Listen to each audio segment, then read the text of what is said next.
Go now to Gerry Connolly of Virginia. Thank you. Thank you, Mr. Secretary, for being here today. Mr. Secretary, I guess I'm wondering what the Trump doctrine means. Because to some of us, it looks like making America great again in the realm of foreign policy means unilateral withdrawal and disruption. We've renounced our own Trans-Pacific Partnership trade agreement. We've threatened to renegotiate NAFTA with our two largest trading partners and have had unfriendly assertions with both. We've renounced the Paris Climate Agreement, signed by 195 countries. We've now joined the happy company of two, Nicaragua and Syria. What a proud moment for our country. We've threatened the NATO alliance with being, quote, obsolete, and refused in Europe at the moment it was expected to reaffirm Article 5 and our commitment to it. We've embraced Russia in a way that is disturbing, I think, for most Americans. The President personally championed Brexit to the enormous consternation of our closest ally, the United Kingdom. He has embraced strongmen, Duterte of the Philippines, Erdogan of Turkey, Putin of Russia, el-Sisi of Egypt, while lecturing our closest allies about their commitments. And in your budget, he's proposed a 32% cut in the Function 150, Function 300 international affairs functions of the budget that would cripple our ability, frankly, to engage in serious diplomacy.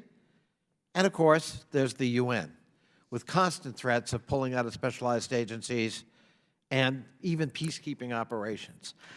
Mr. Secretary, how does a reasonable observer of that sorry and lamentable litany not conclude otherwise than this constitutes a serious unilateral withdrawal from long-term post-World War II commitments, values, and policies of the United States government?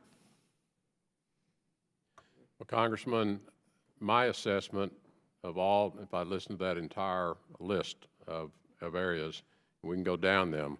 A withdrawal from TPP was by and large supported by most people in this body and up here on the Hill. There was little support for Mr. TPP. Secretary, I know we could pick one or two from the litany. Well, I'm picking your list. Well, are you going to go down the whole list? Because we're going to run out of time. Well, if you're not interested in I am interested, but I'm just worried about time. And my question really wasn't about a particular item on the list. It was, does this add up to a radical alteration in our foreign policy? You're the Secretary of State. It does not add up to a radical alteration of our foreign policy. I think in my statement, I made a couple of comments that, in my view and in my assessment, many of our institutions have never responded to the post-Cold War era.